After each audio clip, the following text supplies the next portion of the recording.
Welcome back to Xylem learning. It's me Anuratna, നിങ്ങളുടെ സ്വന്തമാണ് മിസ്സാണ്. Okay, എന്റെ മക്കളെ എല്ലാവരും ഇപ്പം എക്സാമിന്റെ പ്രിപ്പറേഷനിലായിരിക്കും അല്ലെ. അപ്പൊ അതിൽ ഏറ്റവും ഇമ്പോർട്ടന്റ് ആയിട്ട് നമ്മളെ ചാപ്റ്റേഴ്സില് ഡെസിമൽ ഓപ്പറേഷൻ, ദശാംശ രീതികൾ എന്നുള്ള ചാപ്റ്ററിനകത്ത് ഒരുപാട് ചോദ്യങ്ങൾ നിങ്ങൾ കണ്ടിട്ടുണ്ടാവും പ്രീവിയസ് ഇയർ ക്വസ്റ്റ്യൻസിൽ. അപ്പൊ അതിലൊക്കെ ഒരേ മോഡൽ ചോദ്യങ്ങളായിരിക്കും ഉണ്ടായിരിക്കുക. അപ്പൊ നമുക്കറിയാം ഈ ഒരു ചാപ്റ്ററായിട്ട് ബന്ധപ്പെട്ടിട്ട് എന്താണ് ചോദിക്കാൻ പോകുന്നുണ്ടായിരിക്കുക. അതിൽ ഏറ്റവും ഇമ്പോർട്ടന്റ് ആയിട്ടുള്ള കാര്യം എന്താണ്? ചിലപ്പോൾ കുറെ കുട്ടികൾ ഇപ്പോഴും മിസ്സായിട്ടിരിക്കുന്ന ഒരു ഭാഗം ഇത് തന്നെ ആയിരിക്കും. സോ അത് നമ്മൾ ഇന്ന് ക്ലിയർ ചെയ്യാൻ പോവുകയാണ്. ഡെസിമൽ ഓപ്പറേഷൻസിൽ ഇമ്പോർട്ടന്റ് ആയിട്ട് നിങ്ങൾക്ക് ചോദിക്കാൻ ചാൻസ് ഉള്ള ഒരു ചോദ്യത്തിലേക്കാണ് നമ്മൾ ഇന്ന് പോകുന്നത്. എന്താണെന്ന് പറഞ്ഞാല് ഇത് നമ്മുടെ ബോർഡിൽ കാണുന്ന ക്വസ്റ്റ്യൻ തന്നെയാണ്. നല്ലപോലെ വായിച്ചു നോക്കുക. അതിൽ നിങ്ങൾക്ക് മനസ്സിലാവുന്ന ഒരു കാര്യം, ഡെസിമൽ ഓപ്പറേഷൻസിനകത്ത് എപ്പോഴും ഡെസിമൽ നമ്പേഴ്സിന്റെ മൾട്ടിപ്ലിക്കേഷൻ ഉറപ്പായിട്ടും നിങ്ങളോട് ചോദിക്കും. മൾട്ടിപ്ലിക്കേഷൻ മാത്രമല്ല, അതിന്റെ കൂടെ ഡിവിഷനും ചിലപ്പോൾ ഉണ്ടായിരിക്കും. അപ്പൊ ക്വസ്റ്റ്യൻ വേഗം വായിക്കുക, എന്നിട്ട് നമ്മൾ ആൻസറിലേക്ക് പോവാട്ടോ. എന്താണ് ചോദ്യം നോക്കിക്കേടാ. ദീപുവിന്റെ കയ്യില് 14.34 ഗ്രാം 11.52 ഗ്രാം തൂക്കമുള്ള 2 സ്വർണ്ണ നാണയങ്ങൾ ഉണ്ട്. 2 സ്വർണ്ണ നാണയത്തിന്റെയും കൂടെ ആകെ തൂക്കം എത്ര? അപ്പം ആകെ എന്ന് പറഞ്ഞാൽ ടോട്ടൽ എന്ന് പറഞ്ഞാൽ നിങ്ങൾക്ക് അറിയാം, അത് ആഡ് ചെയ്യാനാണ്.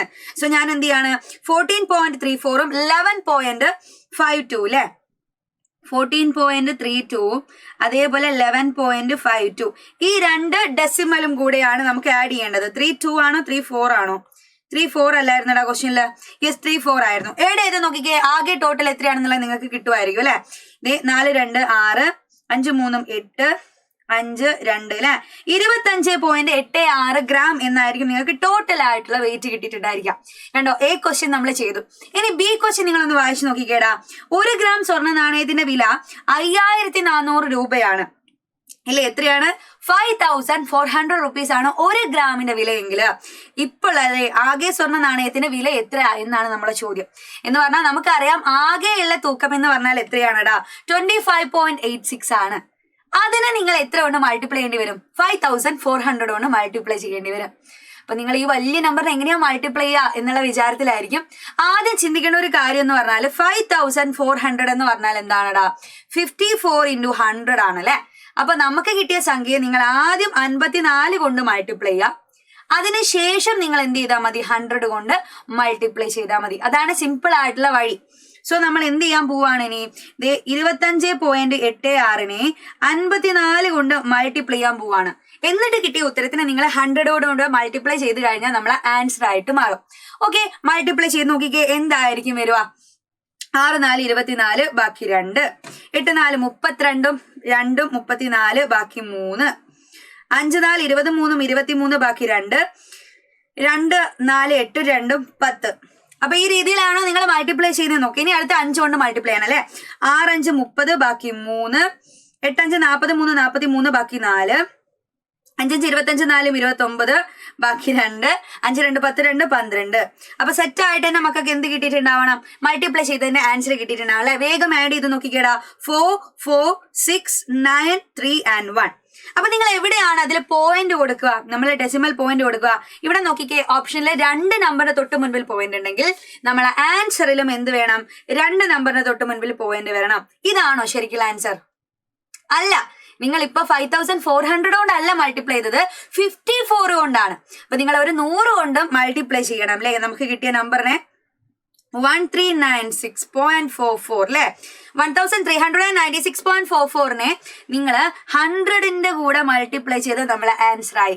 എടാ, ഡെസിമൽ നമ്പറിനെ നമ്മൾ 100നെ കൊണ്ടൊക്കെ മൾട്ടിപ്ലൈ ചെയ്യുമ്പോൾ ഒരു സ്പെഷ്യൽ അല്ലെ, ഒരു ക്വാളിറ്റി നമ്മൾ പഠിച്ച കാര്യമാണ്. എന്താ? ഈ പോയിന്റ് 100ല് 2 0 ഉണ്ടെങ്കിൽ 2 ചാട്ടം മുന്നോട്ട് ചാടും ഇല്ലേ. അപ്പൊ നമുക്കറിയാം 100ല് 2 0 ആണ്. അപ്പൊ പോയിന്റ് 2 ചാട്ടം മുന്നോട്ട് ചാടിയാൽ ആൻസർ ആയി. സോ നമ്മൾ ആൻസർ എന്ത് വരും? 1,39,644 ഈസ് ദ റൈറ്റ് ആൻസർ. അപ്പൊ നിങ്ങളത് മൾട്ടിപ്ലൈ ചെയ്യുന്ന സമയത്ത് കൃത്യമായിട്ട് മൾട്ടിപ്ലൈ ചെയ്താൽ ആൻസറിലേക്ക് വേഗം എത്തും. ഇനി തേർഡ് ക്വസ്റ്റ്യൻ ഒന്ന് വായിച്ചു നോക്കിക്കേ എന്റെ മക്കളെ. മൂന്നാമത്തെ ചോദ്യം എന്താണ്? 2 സ്വർണ്ണ നാണയവും ഉരുക്കിയിട്ട് അല്ലെ മെൽറ്റ് ചെയ്തു. എന്നിട്ട് എന്താക്കി? തുല്യ ഭാരമുള്ള ഈക്വൽ വെയിറ്റ് ഉള്ള 3 മോതിരങ്ങൾ അല്ലെ, 3 റിങ്സ് എന്ത് ചെയ്തു? ഉണ്ടാക്കി, നിർമ്മിച്ചു. അങ്ങനെയാണെങ്കിൽ ഒരു മോതിരത്തിന്റെ ഭാരം എത്രയാണെന്നാണ് ചോദ്യം അല്ലെ. If 2 gold coins are melted to make 3 rings, 3ഉം കൂടെ മെൽറ്റ് ചെയ്തിട്ട് 3 റിങ്സ്, ഒരേ ഭാരമുള്ള 3 റിങ്സ് ഉണ്ടാക്കിയാൽ അതിൽ ഒരു മോതിരത്തിന്റെ തൂക്കമാണ് ചോദിച്ചത്. അപ്പൊ നമുക്കറിയാം ടോട്ടൽ വെയിറ്റ് എത്രയാണ്? 25.86 ആണ് അല്ലെ. അപ്പൊ ഞാൻ സിയുടെ ഓപ്ഷൻ ആണ് അല്ലെ, ഓപ്ഷൻ സിയുടെ ക്വസ്റ്റ്യൻ സിയുടെ ഉത്തരവാണ് ചെയ്യുന്നത്. 25.86 ഞാൻ തുല്യമായിട്ട് 3 മോതിരമാക്കി മാറ്റണമെങ്കിൽ 3 കൊണ്ട് ഡിവൈഡ് ചെയ്താൽ മതി. അപ്പൊ ഇത് ഡിവൈഡ് ചെയ്താൽ എന്തായിരിക്കും ഉത്തരം കിട്ടുന്നത് എന്നുള്ളത് നിങ്ങൾ എന്ത് ചെയ്യണം, കമന്റ് ബോക്സിൽ വന്നിട്ട് പറയണം. അപ്പൊ ഇത് നിങ്ങൾ പ്രീവിയസ് ഇയർ ക്വസ്റ്റ്യൻ തന്നെയാണ്. ഇതാണ് ഏറ്റവും ഇമ്പോർട്ടന്റ് ആയിട്ടുള്ള ഒരു ചോദ്യവും. അപ്പൊ ഇത്തരത്തിലുള്ള ചോദ്യങ്ങളായിരിക്കും ഈ ഒരു ചാപ്റ്ററിൽ നിന്ന് ചോദിക്കാം. അപ്പൊ ഇത് മാത്രമല്ല, മക്കൾക്ക് എന്തെങ്കിലും സംശയം ഉണ്ടെങ്കിലും കമന്റ് ബോക്സിൽ വന്ന് ചോദിക്കാം. അതിന്റെ ഒക്കെ ഉത്തരവായിട്ട് മിസ് നെക്സ്റ്റ് ക്ലാസ്സിൽ ഉറപ്പായിട്ടും വരുന്നതായിരിക്കും. ഓക്കെ, അപ്പൊ എല്ലാ മക്കൾക്കും ഓൾ ദി ബെസ്റ്റ്. നല്ലപോലെ പഠിക്കാം കേട്ടോ. അപ്പൊ ഇതിന്റെ ഉത്തരം കമന്റ് ബോക്സിൽ ഉണ്ടായിരിക്കണം. ഓക്കെ, അപ്പൊ നെക്സ്റ്റ് ക്ലാസ്സിൽ കാണുന്നത് വരെ ബൈ ബൈ, സീ യു.